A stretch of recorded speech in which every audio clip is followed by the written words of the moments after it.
Mon âme soupire après toi, Seigneur. Mon âme soupira après toi et mon esprit. Mon esprit te cherche. Toi seul est le désir de mon cœur. Adoré.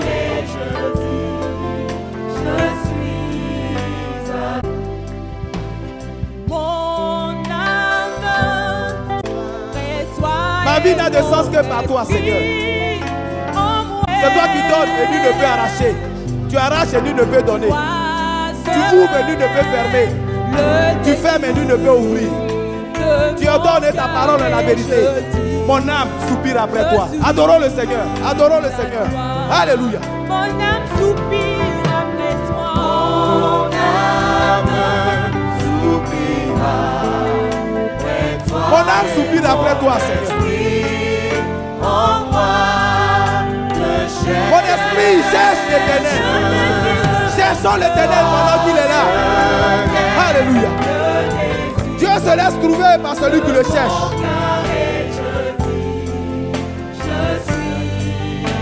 Tu es mon bouclier. Tu es mon bouclier, ma force. J'ai fondé ma vie. Toi seul est Le désir de mon cœur et je vis pour ta. Tu es mon bouclier. Tu es mon bouclier. Tu es mon bouclier. Je puis tout par celui qui me fortifie. Alléluia. Adorons le Seigneur. Le roi sur qui j'ai fondé ma foi. Toi seul est le désir de mon cœur, Seigneur. Le désir de mon cœur et je vis pour ta. Tu es mon bouclier. Tu es mon bouclier.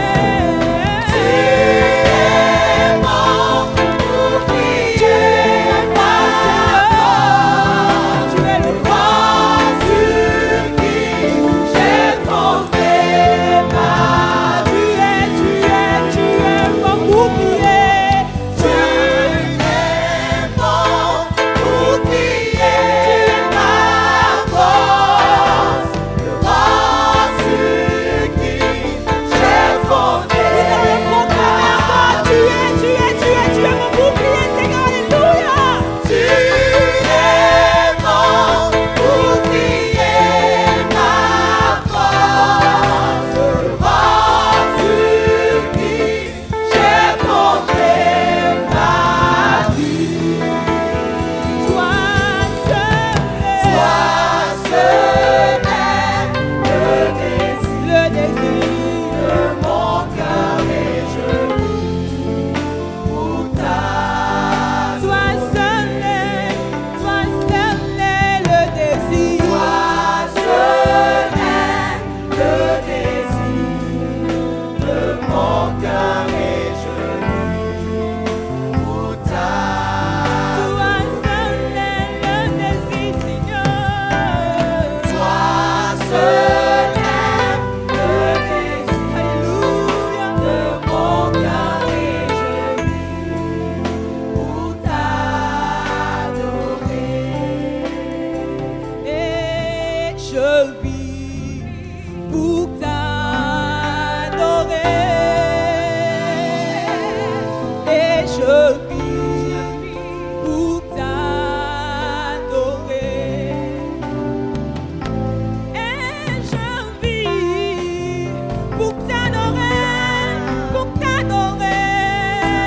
Je vis, Seigneur, pour t'adorer, pour t'adorer, pour t'adorer. Je vis pour t'acclamer, Seigneur. Tu es digne Gloire à Jésus. d'adoration. Je vis pour t'acclamer, pour t'acclamer. Tu es ma raison d'exister. Pour t'acclamer, pour t'acclamer. Pour Adorons le Seigneur. Adorons le Seigneur. Pour t'élever, pour t'élever. C'est lui notre raison d'exister. Pour t'honorer, pour t'honorer, pour t'honorer, pour t'acclamer, pour t'acclamer, pour t'acclamer. Et je vis pour t'adorer. Et je vis pour t'adorer. Je vis pour t'adorer. Et je vis pour t'adorer.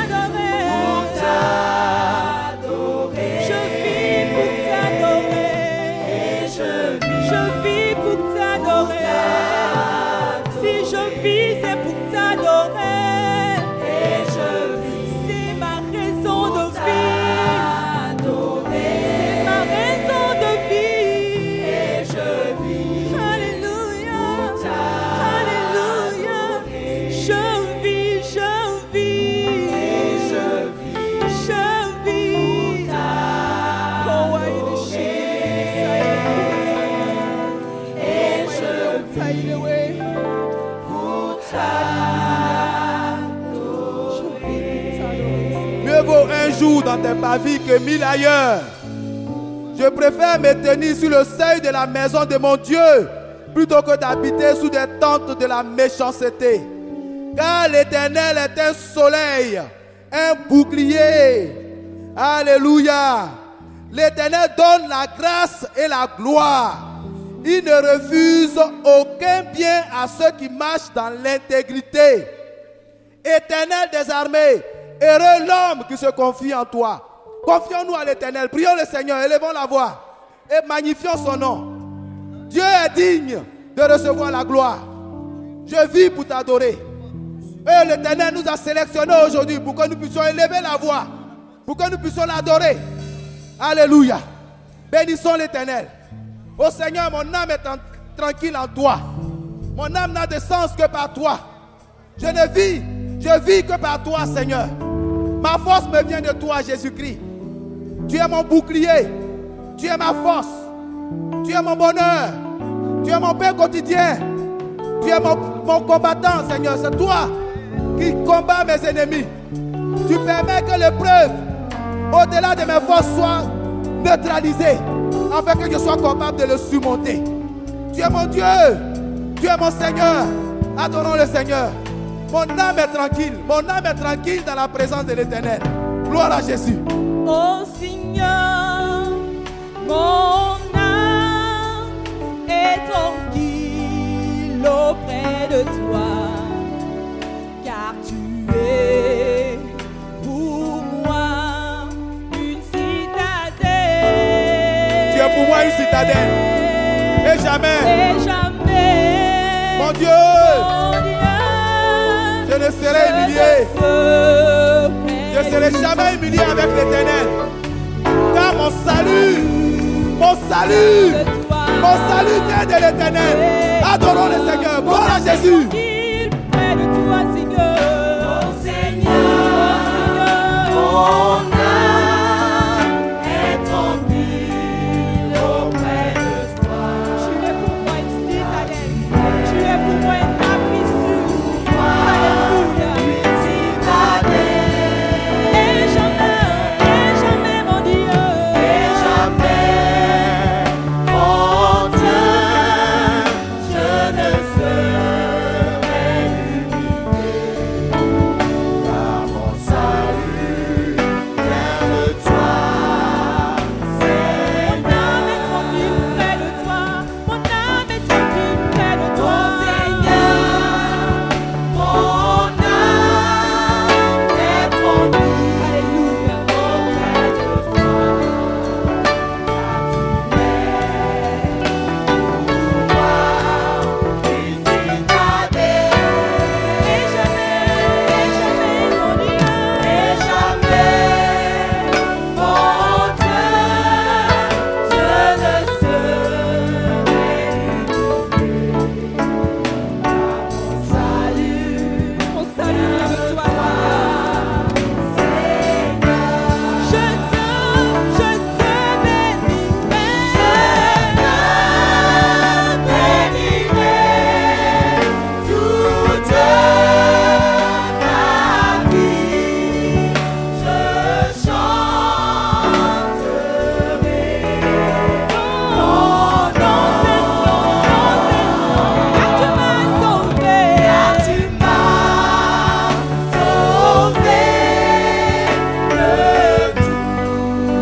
Tu m'as sauvé Tu m'as sauvé, Seigneur, Dieu de gloire. Lorsque j'étais dans les difficultés, Seigneur, tu es celui-là qui m'a sauvé. Seigneur, lorsque j'étais malade, tu m'as guéri. Lorsque, Seigneur, Dieu de gloire, les ennemis me poursuivaient, tu m'as délivré. Tu m'as délivré. Tu m'as délivré. Alléluia. Alléluia. Alléluia. Je te bénirai, bénirai, Seigneur. Je te bénirai toute ma vie. Je chanterai dans car tu m'as sauvé, car tu m'as sauvé, de tous mes ennemis. Ô Seigneur, mon Dieu, merci. Je te bénirai toute Le temps de la patience est achevé. L'Éternel se présente comme l'Éternel des combats. L'Éternel s'élève aujourd'hui pour combattre pour toi.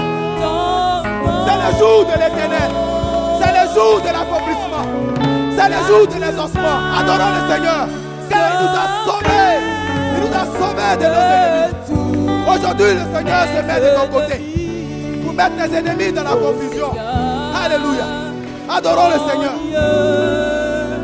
Merci, je te bénirai, Seigneur. Je te bénirai. Reçois ma reconnaissance. Je veux te louer. L'Éternel est mon berger. Je ne manquerai de rien. Alléluia.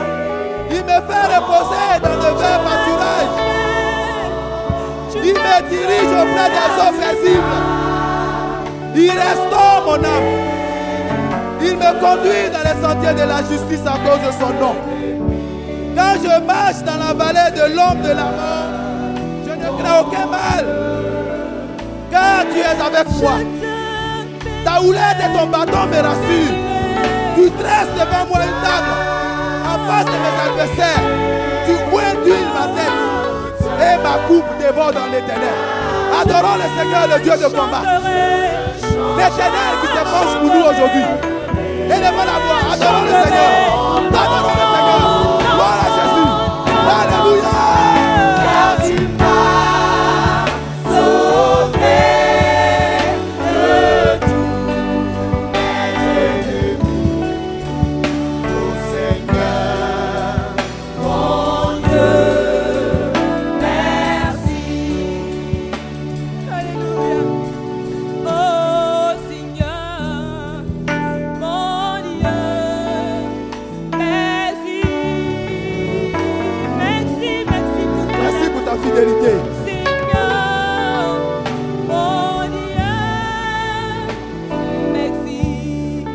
Merci pour ta présence. Ô Seigneur, Oh Seigneur, mon Dieu, mon Dieu, merci. merci pour tes bienfaits. Ô Seigneur, Oh Seigneur, mon Dieu, alléluia. Merci pour ton amour, pour ton amour. Merci, mon Dieu, merci, merci Seigneur pour la délivrance. Seigneur, Mon Dieu, mon Dieu, merci, merci pour la guérison. ô Seigneur, Oh Seigneur, mon Dieu, mon Dieu,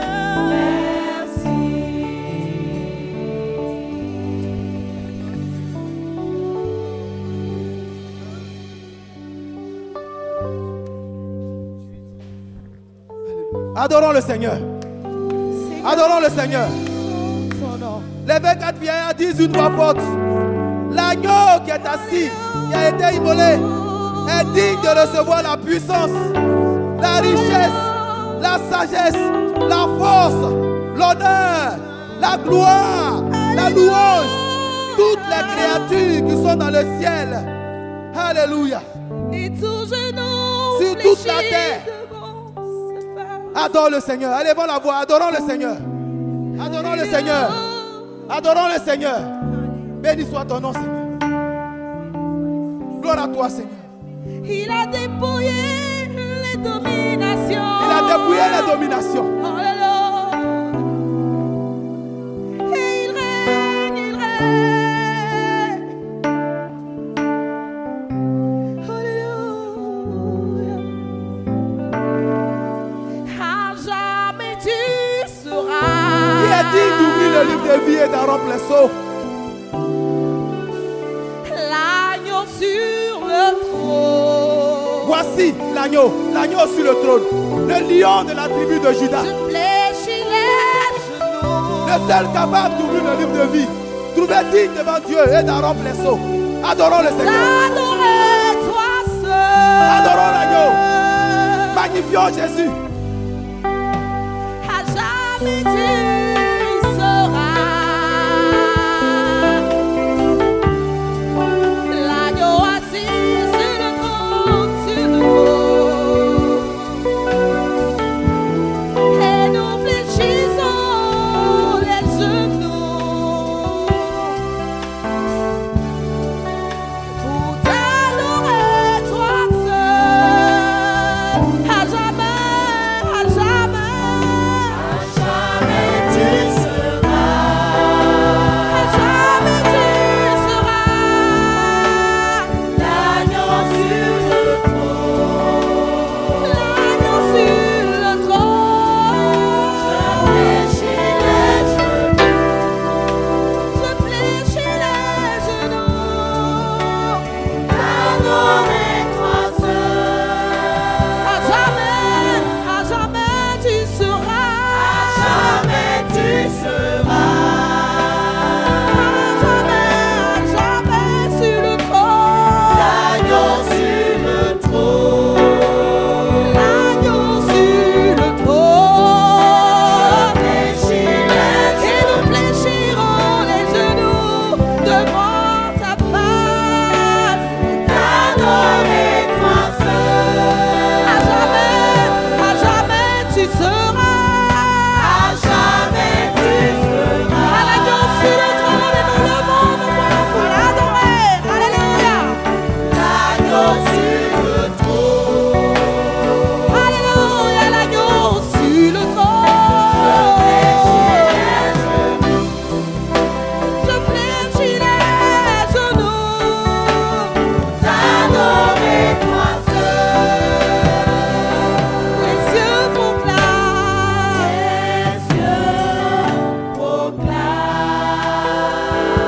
Les cieux proclament. La gloire du ressuscité.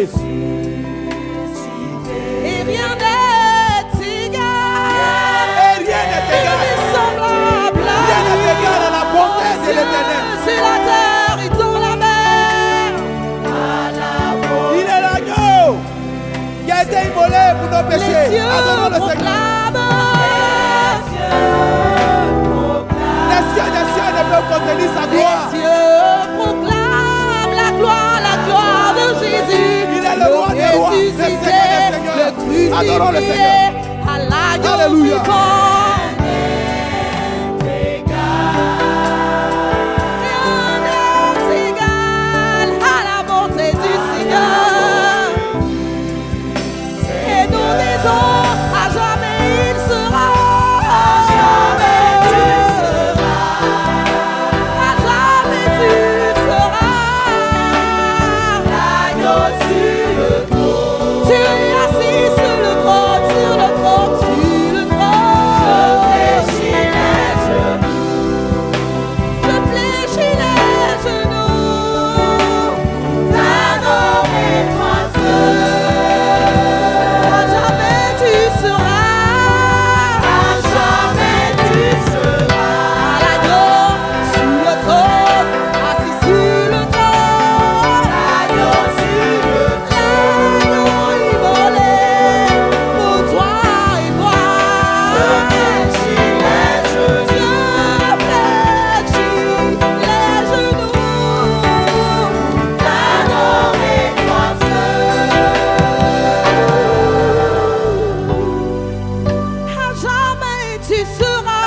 tu seras. L'agneau sur le trône, l'agneau immolé, l'agneau crucifié pour toi et moi. Je fléchis les genoux. Alléluia. Pour t'adorer, toi seul. À jamais tu seras. À jamais tu seras. L'agneau sur le trône. L'agneau sur le trône. Je fléchis les genoux. Je fléchis les genoux. T'adorer toi seul. À jamais tu seras. À jamais tu seras.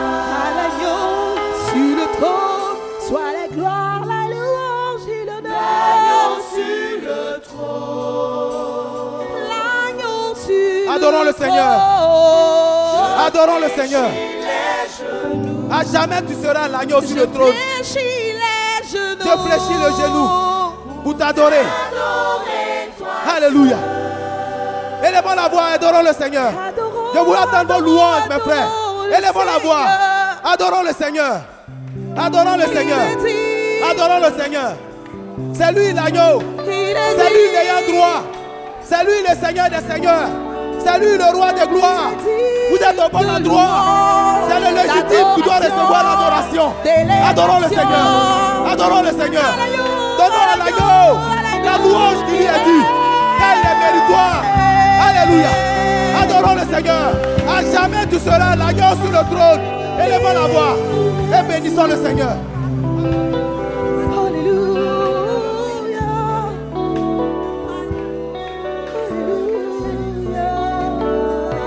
Seigneur, tu as dit de recevoir la gloire. Seigneur, c'est toi qui combats pour nous. Ce n'est pas un mérite, oh Dieu, la vie. C'est toi qui nous donnes la vie chaque jour. C'est toi qui renouvelles pour nous le pain quotidien. Jésus, dans tous les combats de nos vies, ô Éternel, c'est toi qui annules le plan embrasé de l'ennemi pour le rendre supportable à nous. Nous te bénissons, Jésus-Christ. Toi qui nous as attirés par ta force. Adorons le Seigneur. Élevons la voix. Glorifions notre Dieu, le pourvoyeur. Celui qui combat pour nous. Adorons le Seigneur. Alléluia.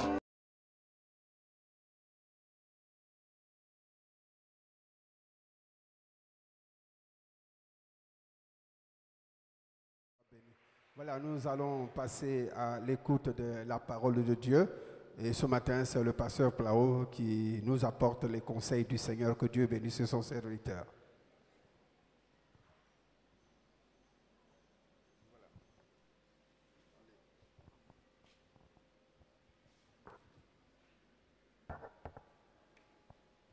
Gloire au Seigneur.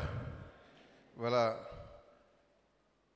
Avant de prier pour l'écoute de la parole de Dieu, nous vous disons bonjour dans le nom de Jésus-Christ.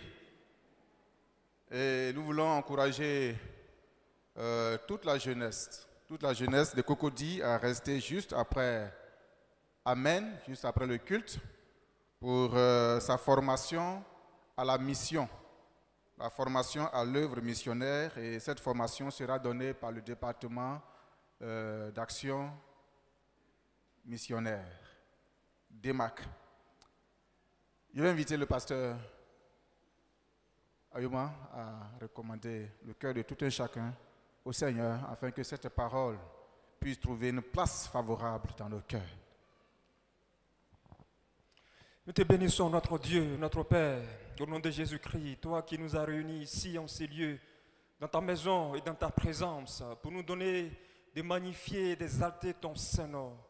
Seigneur, nous voulons te dire merci parce que depuis ce matin, nous savons que nous sommes dans ta présence, car tu as parlé à nos cœurs, tu nous as permis de nous approcher de toi au travers de nous. Le texte que je vous propose ce matin, c'est Romains chapitre 1, le verset 16.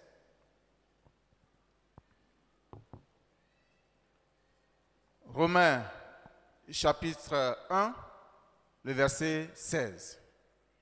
Nous faisons la lecture. Car je n'ai point honte de l'évangile. C'est une puissance de Dieu pour le salut de quiconque croit, du juif premièrement, puis du grec. Car je n'ai point honte de l'évangile. C'est une puissance de Dieu pour le salut de quiconque croit, du juif premièrement, puis du grec.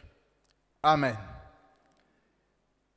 Pendant le déroulé de notre intervention, nous ferons référence à certains textes, tels Actes, chapitre 13, du verset 12 au verset 43, Actes, chapitre 17, du verset 16 au verset 33, et 2 Corinthiens, chapitre 5, 2 Corinthiens, chapitre 5, à partir du verset 18, à partir du verset 17 jusqu'au verset 20, etc. Le texte de Romains chapitre 1, verset 16.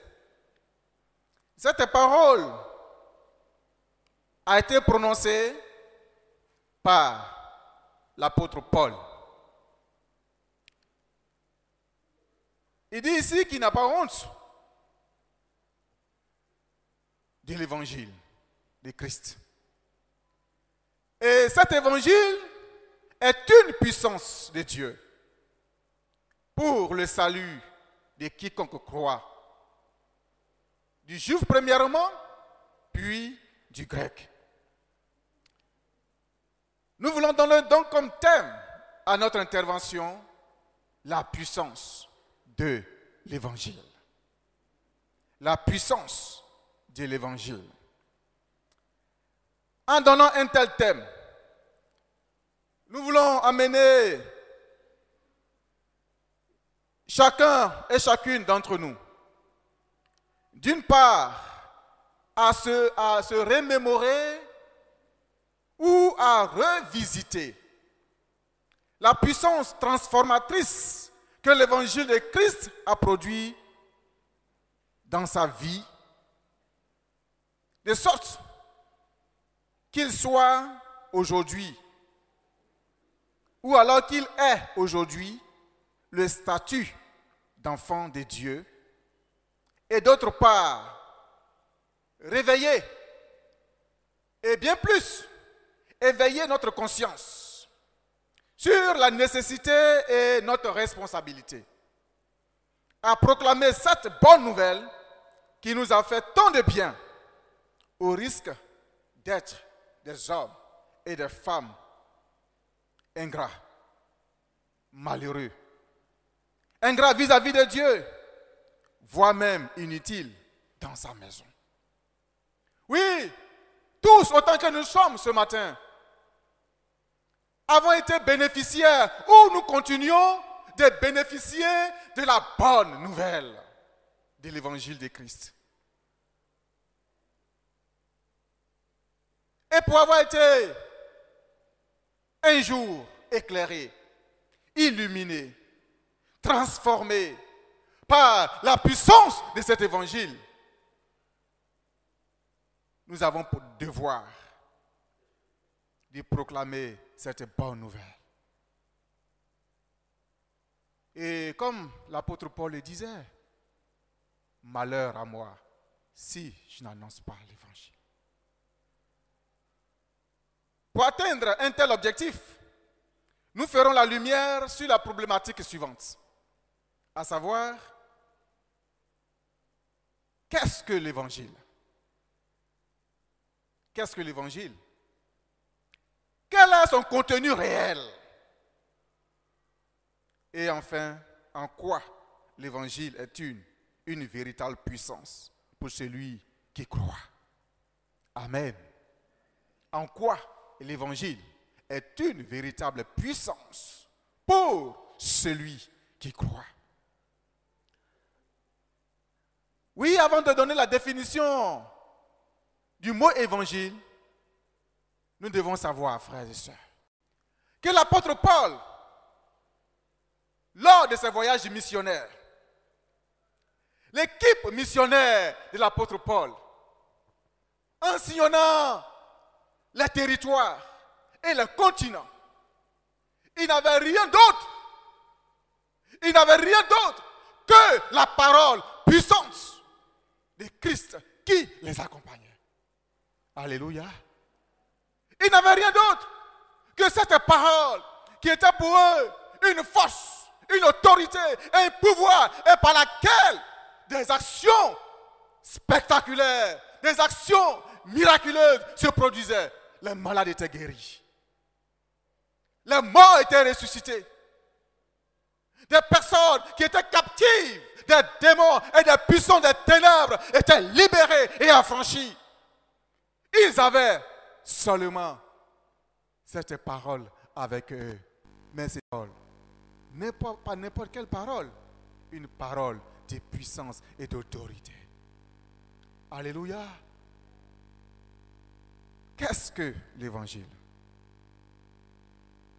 L'évangile, c'est dit en grec euangelion et en latin evangelium, qui signifie la bonne nouvelle. La bonne nouvelle. L'évangile est l'expression de l'amour inconditionnel et de toute l'attention que Dieu accorde à l'humanité en général et à chaque personne en particulier. C'est l'expression de l'amour de Dieu. Cette bonne nouvelle révèle le cœur de Dieu pour l'humanité. Cette bonne nouvelle exprime combien de fois Dieu aime sa créature. Il a dit en Romains chapitre 5, verset 8, « Mais Dieu prouve son amour envers nous, en ce que lorsque nous étions encore des pécheurs, Christ est mort pour nous. » Oui, Dieu manifeste son amour envers l'humanité à travers l'Évangile. L'Évangile est aussi l'expression de la démonstration tangible de la puissance de Dieu, de ce Dieu tout-puissant. L'Évangile est l'expression de la puissance de Dieu.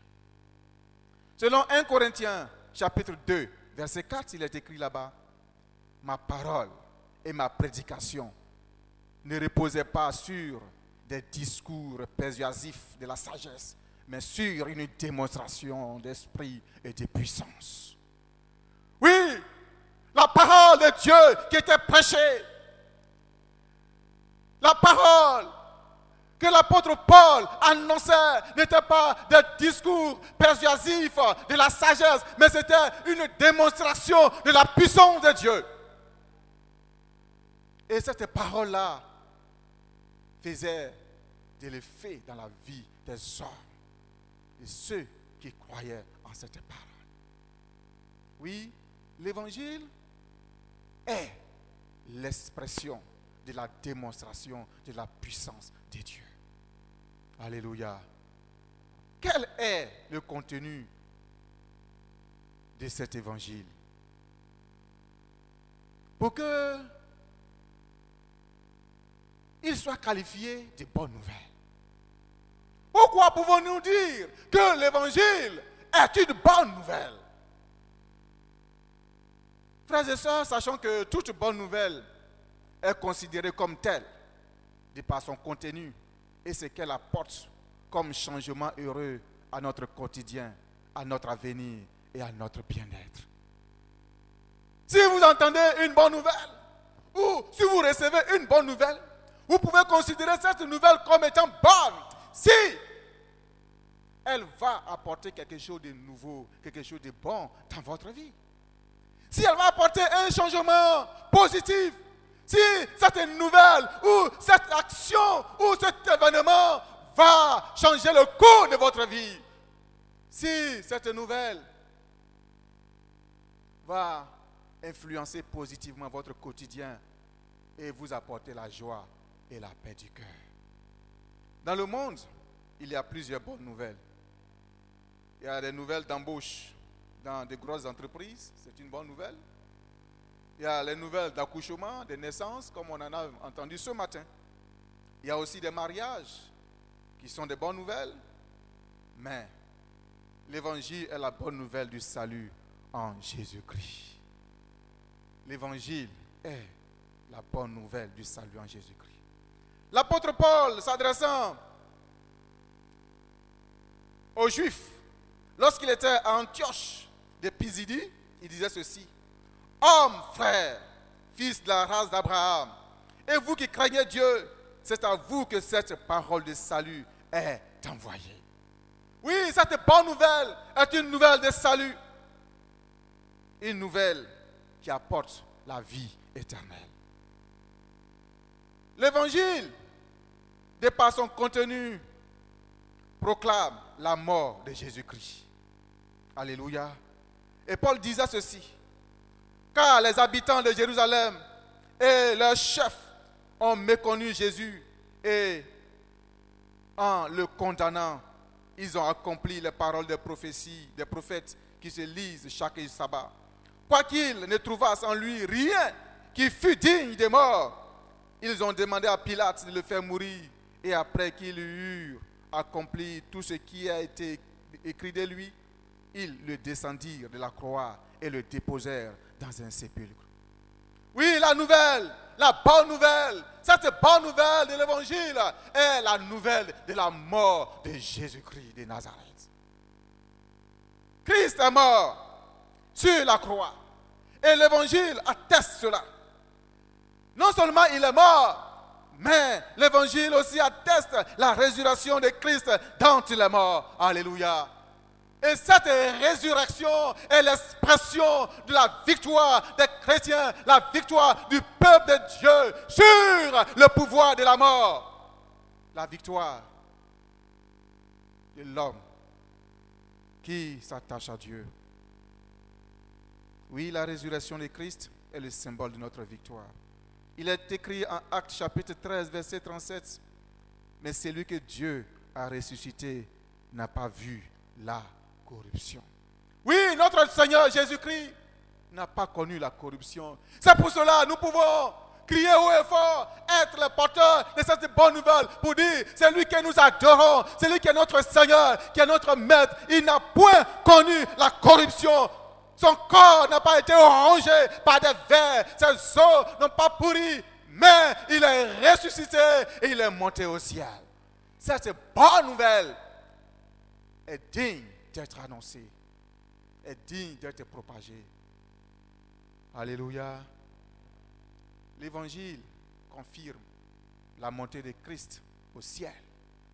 Et selon Actes chapitre 1, verset 22, il est écrit: depuis le baptême de Jean jusqu'au jour où il a été enlevé au milieu de nous, il y en ait un qui nous soit associé comme témoin de sa résurrection. Oui, cette parole était des apôtres qui devaient choisir alors une autre personne en remplacement de Judas.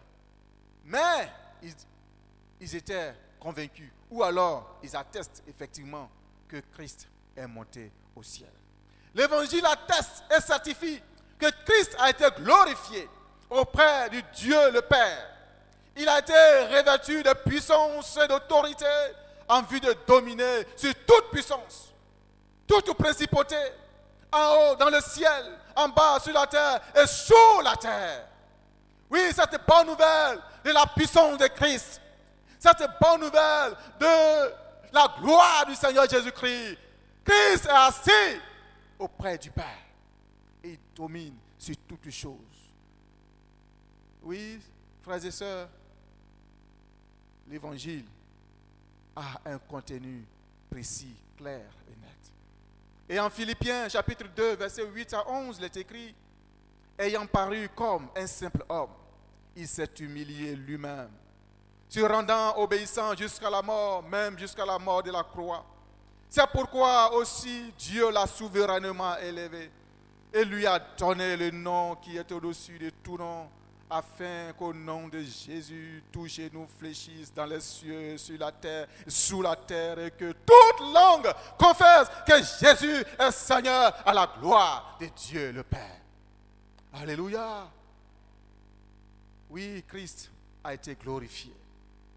Christ a été glorifié et cette nouvelle est bonne. Oui, l'évangile proclame que Christ a reçu le pouvoir au-dessus de tout pouvoir et il revient pour établir son règne éternel. Jésus revient bientôt. L'évangile atteste cela. La parole de Dieu le confirme. Les prophéties l'attestent. Et depuis le premier siècle, les apôtres ont annoncé cela. Et cette nouvelle a traversé les siècles et des siècles jusqu'à nos jours. Et cette parole demeure la vérité absolue. Cette parole demeure la vérité incontournable. Que Christ revient bientôt. Que tu le veuilles, que tu ne le veuilles pas. Cette parole est la vérité. Christ reviendra. Il reviendra pour établir son royaume éternel. Oui, quelle bonne nouvelle. L'évangile est une puissance. L'évangile est une puissance, mes frères, mes sœurs. En quoi l'évangile est-il une puissance pour celui qui croit? En quoi cet évangile est une puissance?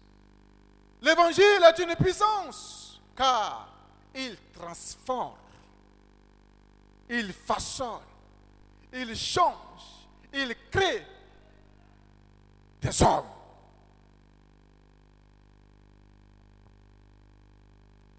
Il modifie des hommes. Il pétrit des hommes. Alléluia. L'évangile a toute l'autorité pour produire le changement du pécheur. Alléluia. Il est dit en 2 Corinthiens chapitre 5, versets 17 à 20. Si quelqu'un est en Christ, il est une nouvelle créature. Les choses anciennes sont passées. Voici, toutes choses sont devenues nouvelles. Et tout cela vient de Dieu, qui nous a réconciliés avec lui par Christ et qui nous a donné le ministère de la réconciliation. Car Dieu était en Christ, réconciliant le monde avec lui-même, en n'imputant point aux hommes leurs offenses. Et il a mis en nous la parole de la réconciliation. Nous faisons donc les fonctions d'ambassadeurs pour Christ, comme si Dieu exhortait par nous. Nous vous en supplions au nom de Christ, soyez réconciliés avec Dieu. Oui, nous sommes un peuple nouveau. Nous sommes une race nouvelle. Nous sommes la nouvelle humanité de Dieu. L'Église est la nouvelle humanité de Dieu. Alléluia. Est-ce que vous comprenez cela? Ceux qui ont de l'avenir sont ceux qui sont en Jésus-Christ. Alléluia. Ceux qui vivront éternellement, ceux qui seront heureux, ceux qui connaîtront la paix éternelle, ceux qui vivront une vie éternellement heureuse, sont ceux-là qui ont fait la paix avec Jésus-Christ. L'avenir est pour l'Église. Alléluia. C'est pour cela, ce monde ne nous appartient pas, frères et sœurs. L'humanité, la nouvelle humanité, c'est pour nous. Oui, l'évangile transforme. L'évangile change la mentalité. L'évangile change le raisonnement. L'évangile change les priorités. L'évangile change les croyances. Et l'évangile change les habitudes. C'est une puissance transformatrice. Ainsi, l'homme violent devient un homme paisible. Des gangsters deviennent des serviteurs de Dieu, du Dieu vivant. L'homme corrompu devient un homme honnête à l'image de Zachée, à qui Jésus disait, le salut est entré dans ta maison. Oui, Zachée a été transformé. Oui, l'homme adultère s'attache désormais à sa femme. La prostituée abandonne la prostitution et le drogué abandonne la drogue. Oui, l'évangile est une puissance qui se transforme. L'incrédule accepte Christ comme son Seigneur et son Sauveur. L'homme troublé, fatigué, inquiet du lendemain, victime de toutes sortes d'oppression et d'esclavage, chargé, devient un homme qui a le repos et la paix du Seigneur, la paix du salut. Qui a ce repos et cette paix du salut? Qui a ce repos-là? Je vais voir les mains. Qui a ce repos? Qui a cette paix du cœur? Qui a cette joie? Qui est heureux d'appartenir à Christ? Qui a été transformé? En qui l'évangile a produit un effet, une transformation véritable. Frères et sœurs, l'évangile est une puissance. Mais la question que je me pose, mais comment cette transformation se produit-elle dans la vie de l'homme? Comment cela se passe-t-il? De sorte que moi qui étais incrédule, méchant, violent, malhonnête, escroc, adultère, impudique, corrompu, comment cela se passe que je devienne un être nouveau? Dans le texte que nous avons lu, la réponse est toute simple. La réponse est tout simple. Il est dit, et tout cela vient de Dieu. Alléluia. Et tout cela vient de Dieu. Oui, cela relève du plus grand miracle et de la puissance de Dieu. C'est Dieu qui fait cette œuvre extraordinaire par l'évangile de Christ dans nos vies. Ces brigands qui, prenant contact avec la Bible, par la lecture de la parole de Dieu, une nouvelle transformation, un changement s'opère. Quelque chose de spectaculaire se produit dans la vie de l'homme. L'évangile est une puissance aussi, car elle pénètre, ou alors il pénètre, bouleverse et s'impose dans tous les milieux. Alléluia. L'évangile est une puissance parce qu'il pénètre, bouleverse et s'impose dans tous les milieux. Quel que soit le milieu qui puisse exister sur la terre, l'évangile a l'autorité, le pouvoir et la puissance d'y pénétrer, de bouleverser et alors d'avoir une place. Alléluia. Les milieux religieux où il existe toutes sortes de rites, des rituels creux, fades, à l'image du judaïsme. L'apôtre Paul disait, dans Actes chapitre 13 là-bas, il dit, oh mon frère, fils de la race d'Abraham, et vous qui craignez Dieu, c'est à vous que cette parole de salut a été envoyée. Oui, tu es attaché à une religion quelque part, mais sache que l'évangile peut produire en toi une véritable transformation. Oui, l'évangile brise tout rite des us et coutumes, les traditions, les superstitions qui tiennent l'homme captif et loin de Dieu. L'évangile atteint même les milieux politiques. En Actes chapitre 13, verset 12, il est écrit là-bas.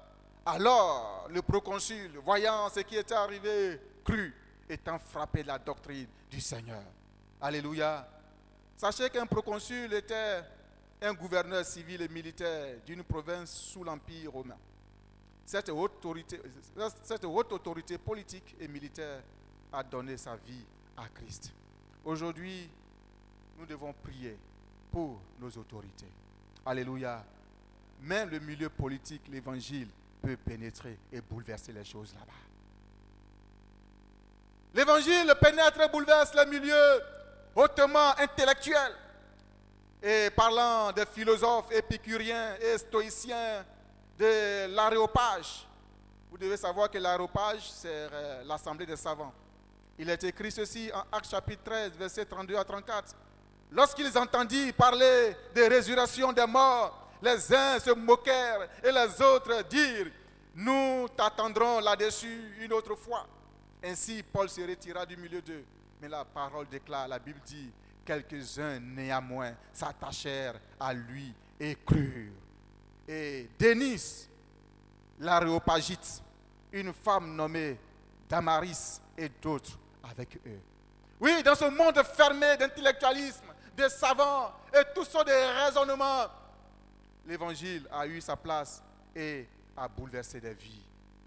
Oui, il y a eu des conversions là. Et dans cet univers des savants, l'évangile a eu sa place avec la conversion de ces hommes-là. Aujourd'hui, frères et sœurs, prêchons la parole de Dieu, même aux savants, aux intellectuels, parce que l'évangile brise toutes sortes de raisonnements tordus et erronés. L'évangile exerce une autorité sur tous les peuples et toutes les nations du monde. Jésus pouvait dire ceci: allez, faites de toutes les nations les disciples. Et c'est une puissance de Dieu pour le salut de quiconque croit, du juif premièrement, puis du grec, a déclaré l'apôtre Paul. L'évangile brise toutes les barrières raciales. L'évangile est pour les blancs, pour les noirs, pour les jaunes, pour tous les continents. Prêchons la parole de Dieu à ceux mêmes qu'on ne soupçonne pas du tout, car l'évangile est pour toute l'humanité. L'évangile est une puissance de Dieu qui accorde la guérison et la délivrance à celui qui croit. Amen. L'évangile est une puissance, mes frères et mes sœurs. Nous possédons la puissance de Dieu. Pour terminer, permettez que nous puissions faire quelques applications. Quel type d'évangile as-tu reçu? C'est là le plus important, c'est ça la base. Quel type d'évangile as-tu reçu? Est-ce que cet évangile a transformé ta vie? Si c'est réellement l'évangile de Christ que tu as reçu, la Bible dit, si quelqu'un est en Christ, il devient une nouvelle créature. Les choses anciennes sont passées, voici toutes choses sont devenues nouvelles. Si c'est l'évangile de Christ que tu as reçu, alors tu vas connaître la transformation et la régénération. Alléluia. Et ta vie passée sera vraiment passée. Et cet évangile a-t-il produit une puissance sur toi? Si tu as bénéficié de la puissance de Dieu, ainsi que toute ta famille, alors quelle doit être ta responsabilité? Selon le texte que nous avons lu, 2 Corinthiens chapitre 5, verset 18 à 20, nous pouvons relire encore ce texte parce que c'est un texte très édifiant. Il est dit ceci: et tout cela vient de Dieu, qui nous a réconciliés avec lui par Christ et qui nous a donné le ministère de la réconciliation. Car Dieu était en Christ, réconciliant le monde avec lui-même, en n'imputant point aux hommes leur offense, et il a mis en nous la parole de la réconciliation. Nous faisons donc les fonctions d'ambassadeurs pour Christ, comme si Dieu exhortait par nous. Nous vous en supplions au nom de Christ, soyez réconciliés avec Dieu. Frères et sœurs, exerçons le ministère de la réconciliation dont Christ nous a dotés. Amen. Christ nous a tous dotés de ce ministère de réconciliation. Nous avons tous reçu ce ministère-là. Et nous devons l'exercer. Nous devons exercer ce ministère-là en annonçant la parole de réconciliation qui est l'évangile de Christ. Remplissons consciencieusement notre fonction d'ambassadeur de Christ et disons comme Paul: je n'ai point honte de l'évangile, car elle est une puissance de Dieu pour le salut de quiconque croit. Alléluia. N'ayons pas honte de l'évangile pour tout ce qu'il a fait pour nous, tout ce que la parole de Dieu a fait dans nos vies. Prêchons la bonne nouvelle. Et écrions-nous comme lui, comme l'apôtre Paul, en disant: malheur à nous si nous n'annonçons pas l'évangile de Christ. Car qui sommes-nous et qu'avons-nous qui ne viennent du Seigneur? Qui sommes-nous? Qu'avons-nous que nous n'avons reçu du Seigneur? Que pouvons-nous faire d'utile sur cette terre? En quoi pouvons-nous être utiles dans la maison de Dieu? Oui, nous pouvons tout avoir. Des biens par-ci, par-là. Mais si nous disons que nous avons été convertis, que Christ est entré dans notre vie, je pense que la meilleure des choses à faire, c'est d'ouvrir la bouche et de proclamer la bonne nouvelle autour de nous. Soyons riches, non pas par nos comptes bancaires, ce n'est pas mauvais. Soyons riches, non pas par des buildings que nous avons à avoir, ce n'est pas mauvais. Mais soyons davantage riches par les âmes que nous allons amener au Seigneur. Qu'au ciel, nous puissions amasser des richesses là-bas, par des âmes. Que cela est intéressant lorsque on nous appelle père spirituel. Il y a aussi des mères spirituelles. Que Dieu nous exhorte. Oui, par la puissance de l'évangile, réconcilions les politiciens, les intellectuels, les drogués, les religieux, les mystiques et toutes les races sans distinction avec Dieu. Alléluia. Aujourd'hui même, frère, prends la résolution devant Dieu d'annoncer l'évangile et de gagner une âme au Seigneur. Et c'est un défi que je voudrais lancer pour ce mois à venir. Pour ce mois à venir, prends la résolution d'annoncer l'évangile de Christ autour de toi. Et si tu constates que juste à ta gauche ou à ta droite, il y a une chaise vide, que cela touche ton cœur, parce que c'est la place de quelqu'un qui se trouve certainement en train de boire, en train de se promener ce dimanche, en train de se livrer à toutes sortes de péchés. C'est sa place. Invite-le pour qu'il occupe cette place-là les jours à venir. Alléluia. C'est la place de ton voisin de quartier. C'est la place de ton collègue de service. C'est la place de tes parents, d'un de tes parents. C'est la place de quelqu'un que Dieu aime, que toi aussi tu dois aimer. Oui, pour ce mois à venir, contribuons à la croissance de la famille de Dieu. Ici même à Cocody, car l'évangile est la seule option qui s'impose à tous les hommes, qui qu'ils soient, pour leur salut en ces temps difficiles et ténébreux. On va se tenir debout. Nous allons prier le Seigneur. Merci Seigneur pour ta bonté et ta fidélité. Ta parole est autorité et puissance. Ta parole est la vérité. Seigneur, nous voici dans les creux de ta main. Fais de nous ce que tu veux. Encourage-nous, Seigneur. Fortifie-nous. Donne-nous, Seigneur Dieu, d'être les porteurs de ta bonne nouvelle. D'être des hommes et des femmes, oh Dieu, qui sont reconnaissants à toi. Qui, oh Dieu, reconnaissent tout ce que tu as fait pour eux et qui, en retour, se disposent, Seigneur, à annoncer la bonne nouvelle. Oui, cette bonne nouvelle, c'est la parole de Dieu en nous. C'est la parole de Dieu en nous, Seigneur. Donne-nous de ne pas être des hommes malheureux, inutiles, des hommes, oh Dieu, qui se contentent de leur position, des hommes et des femmes qui connaissent, oh Dieu, une léthargie spirituelle. Mais donne-nous d'avancer avec toi, oh Dieu, de faire des hommes, des enfants, des filles